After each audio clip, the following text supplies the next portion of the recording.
Today I'm going to show you how my husband and I got a whole colony of bees out of a cinder block wall without tearing apart the wall.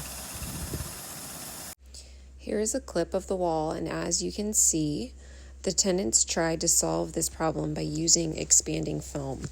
Luckily, they didn't seal up every entrance and the bees were still able to survive, but we had to move fast so the bees wouldn't suffocate.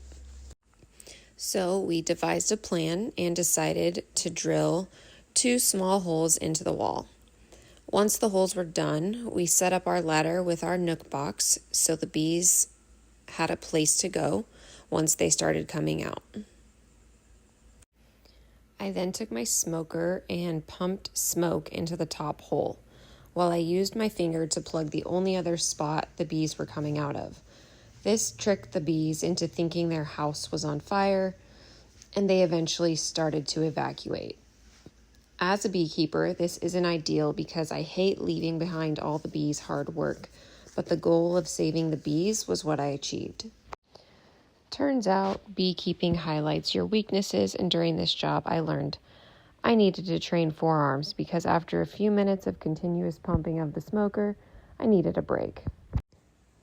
My husband and I switched roles, and it was just in time for me to catch Miss Queen Bee herself walking out. There she is. Oh my gosh, are you kidding me right now? I quickly grabbed her and put her in a cage. After that, our job was pretty much done. Okay, not really, but once the queen leaves the building, the rest of the bees will follow her. Sorry for the poor shot of the queen, but stick around until the end and you'll see her much better.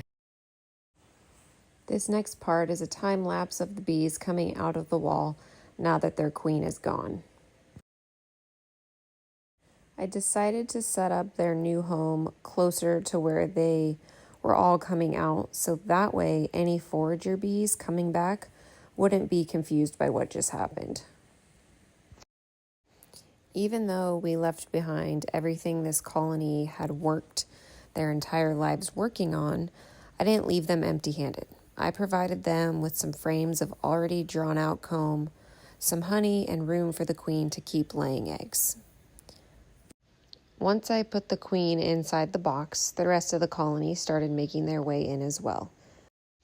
I left it for a few hours and came back before dark to make sure all the bees had found their way to the box. I also put in those resource frames I mentioned earlier.